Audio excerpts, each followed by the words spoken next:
The village of Hollow Creek had always been a quiet place, tucked deep in the folds of the forest, where the mist never seemed to lift and the trees leaned just a little too close together. Outsiders rarely came, and when they did, they never stayed for long. But there was one story everyone in the village knew, a story whispered in hushed voices around fireplaces, told to keep children from wandering too far after dark. The tale of the lanterns.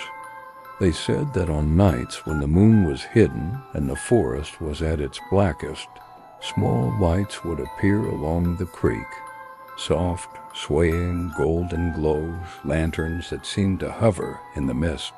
To follow them was to vanish just as dozens had before. No bodies were ever found, only the silence of the forest and the memory of those who never returned. Evelyn Hart had heard the story all her life, but unlike the others in Hollow Creek, she didn't turn away when the whispers came. She wanted answers. She wanted truth.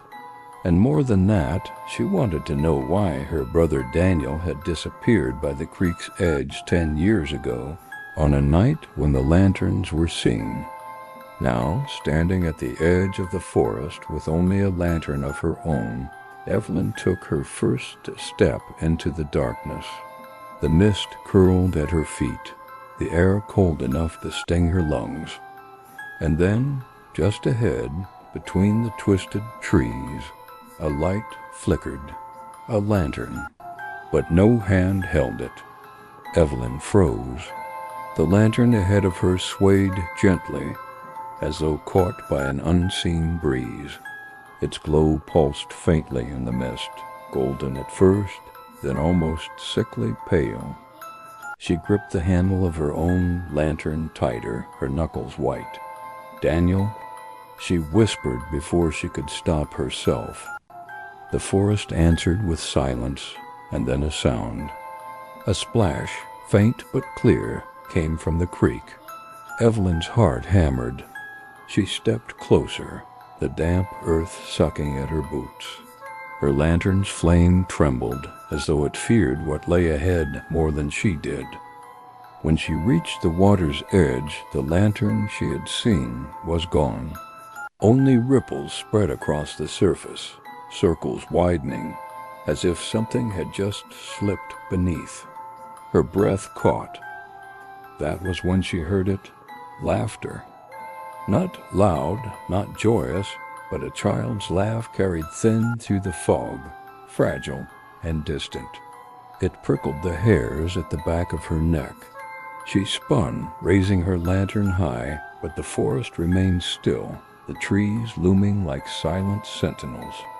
"Who's there?" she called, her voice shaking despite herself. And then, to her left, another lantern appeared, flickering, waiting. Evelyn's pulse thundered. Every instinct screamed to run, but she forced her feet to move toward it. Step by step, her lantern light brushed against the old bark of trees, catching glimpses of carvings in the wood. She leaned closer and realized they weren't markings of time or weather. They were names, dozens of them, some carved shallow, some deep, names she recognized from Hollow Creek, names of the vanished. Her brother's name was there too, Daniel Hart, freshly carved. The flame in her lantern sputtered. Behind her, the sound of wet footsteps began to approach through the mist. Evelyn staggered back from the tree, her breath shallow as her eyes locked onto the freshly carved letters of her brother's name. She ran her fingers across the grooves, the wood still raw, splinters catching against her skin. Whoever had carved it had done so recently, too recently. The footsteps behind her grew heavier, sloshing against the damp ground. Evelyn whipped around, lantern raised. Nothing. Only the endless curtain of mist and the faint outlines of crooked trees. But the sound hadn't stopped. It moved, circling her, as though something was pacing, waiting for her to falter. Her lantern flame sputtered again, shrinking until only a weak ember remained. Evelyn's chest tightened. She remembered the whispers from the old folk in town. The lantern is your lifeline. If it dies, so do you. Desperate, she shook it lightly, shielding the flame with her palm. It flickered, steadied, but burned lower than before. From deeper within the forest, another glow emerged. Another lantern, swaying gently. Evelyn's lips parted in a soundless gasp. She counted 1, 2, 3, no, 5 lanterns now, all lined along the creek, each one dimly glowing, forming a crooked path that seemed to invite her forward. And then came the voices. Low at first, like a chorus of sighs carried on the mist. Then words began to take shape. Not English, not any tongue Evelyn knew, but the meaning seeped straight into her mind, cold and heavy. Follow the lights. She backed away, shaking her head. No, she whispered. I know what you are. A child's voice, the same one she had heard laughing earlier, cut through the others. Sweet, innocent, impossibly close. Don't you want to see him again? Her stomach dropped. Daniel? She whispered. The voice giggled. Suddenly the lanterns flared brighter, their glow stretching across the creek, casting eerie reflections on the water's surface.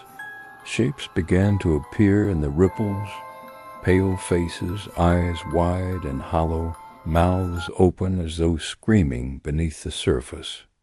Evelyn stumbled back, her boot slipping in the mud.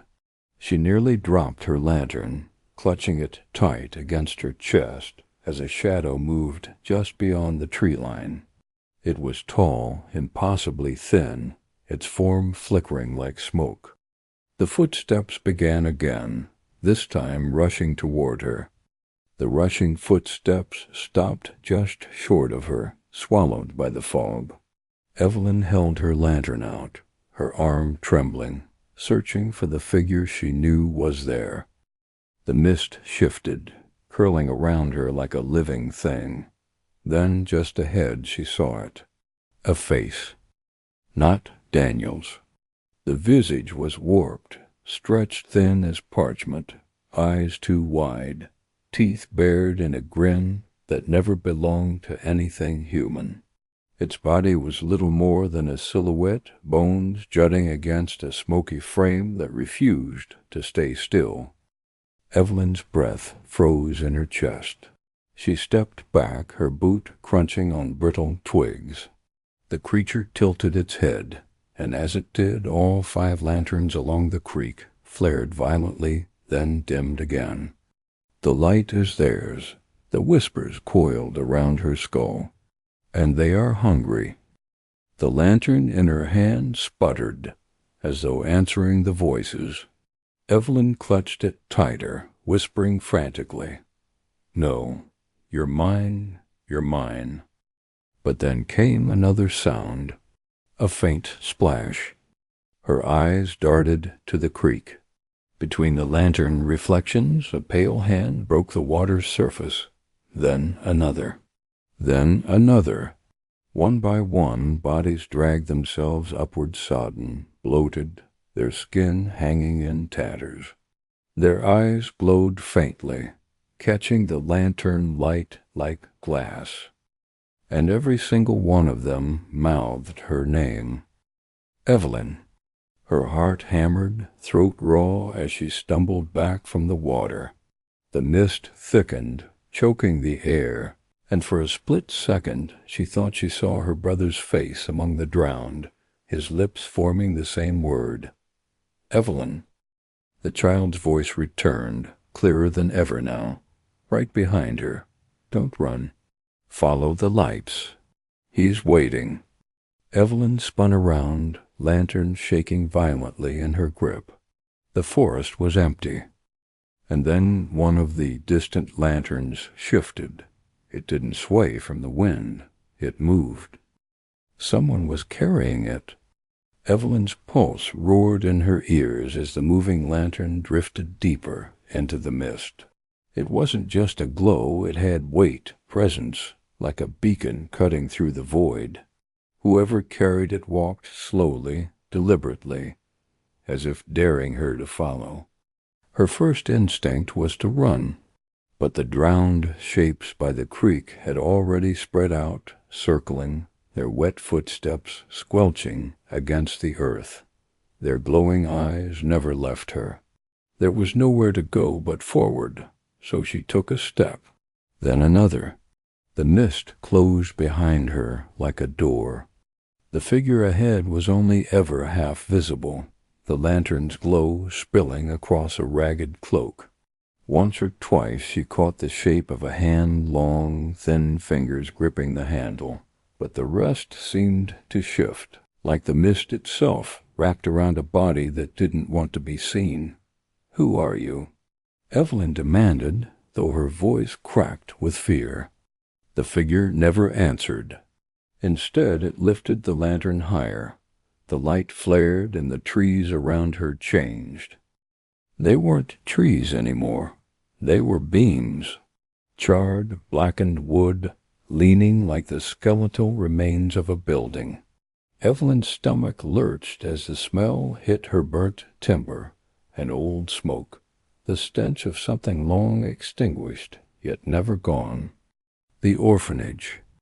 She recognized it instantly, though she had never seen it with her own eyes.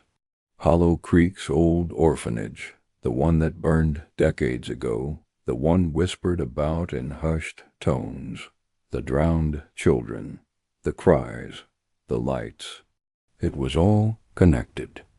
Evelyn's knees weakened, but the figure pressed forward, guiding her through the broken remains of a hallway. Every step echoed with faint sobs and the patter of unseen feet. At the end of the hall, where a door should have been, flames erupted. Not raging, not consuming, just hanging there, like a veil of fire frozen in place. The figure finally turned, just enough for Evelyn to see the hollow where a face should have been. Its voice came like a hiss of ash and wind. Step through, or join the rest.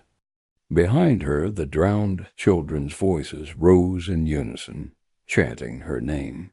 The lantern in her hand flickered violently, as though it, too, was being pulled toward the flames. Her choice was narrowing. Evelyn's hand trembled as she raised the lantern toward the veil of fire. The flames didn't burn the air around her. They didn't radiate heat at all, they whispered. Dozens of voices threaded through the crackling glow, whispering her name, whispering, "Come home." Behind her, the drowned children pressed closer. Their feet sloshed in water that wasn't there, their eyes glowing faintly, their mouths opening and closing in unison. The mist seemed alive, tugging at her clothes, her hair, as if eager to drag her backward. She knew she had no time left. Either she stepped forward or she was lost. With a sharp breath, Evelyn lunged through the curtain of fire. For an instant she expected searing agony. Instead she felt weightless, as though the flames had peeled her out of her own skin. The world spun, folding into itself until she stumbled forward onto blackened earth. The orphanage stood whole again. It rose from the darkness like a skeleton clothed in flesh, every wall intact, every window glowing faintly with lantern light. Yet there was no warmth, no life, just the echo of children's laughter bouncing down the halls. The sound made her chest tighten. Her lantern flickered wildly, its glow struggling against the light that seeped from the building. Evelyn clutched it to her chest, whispering to herself, "This isn't real. It can't be real." And then, from the open doorway of the orphanage, a small figure appeared, a little girl, barefoot, her nightgown scorched at the hem. Her hair hung in damp clumps, her eyes too dark to hold anything human. The girl tilted her head, studying Evelyn with a sadness too heavy for her small frame. "You shouldn't have come," the child said, her voice carrying the weight of 100 more behind it. "Now you'll never leave." The doorway yawned open, shadows curling out like smoke, and Evelyn felt the lantern in her hands grow hotter, like it was alive, like it wanted to leap toward the child. Her heart pounded. She had crossed into their world, and Hollow Creek did not let its guests return.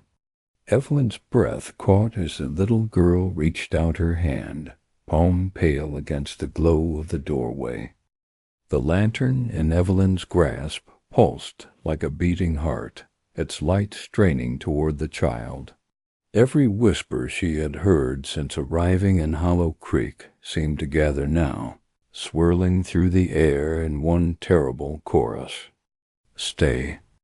She stepped forward, trembling, and the doorway widened into a vast blackness filled with flickering shapes, children by the dozens, maybe hundreds, their faces half burned, half whole, their eyes reflecting the glow of unseen fires. They surrounded her, not with malice, but with longing, their voices layered, soft and fragile, yet unrelenting. "Don't leave us again. Stay where it's warm. Be the one who remembers." Evelyn realized, with a cold certainty, what the lanterns had always been. They weren't guiding lights. They were anchors, each one holding a soul to this hollow place, binding them to the ash and the water, preventing them from fading into nothing. And now they wanted her to join them. The little girl stepped closer, her burned nightgown whispering against the floorboards. She touched Evelyn's hand. Her skin was icy, but beneath it Evelyn felt a spark like a second heartbeat, not her own. "If you give the light," the child whispered, "you'll never feel alone again." The lantern flared, its glass beginning to crack. Evelyn's choice had come. If she let it shatter, her soul would join theirs, forever bound to the orphanage.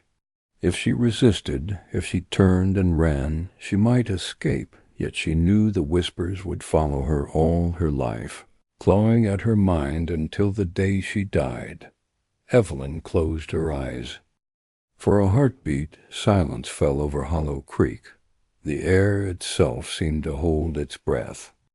Then, a single cry, piercing and sharp, ripped from her chest. The lantern burst in her hands, scattering shards of burning glass that dissolved before they hit the ground. Light spilled into the hall, flooding every corner, every shadow. The children screamed, not in pain, but in relief. Their bodies dissolved into sparks, rising upward like fireflies. The orphanage groaned, its walls trembling, lanterns extinguishing one by one, until only darkness remained. When Evelyn opened her eyes, she was kneeling at the creek's edge. The morning sun glinted off the water. The orphanage was gone. Her hands were empty. But in the distance, faint as a sigh, she thought she heard it still, a child's laugh carried by the wind. And she knew Hollow Creek would never truly let her go.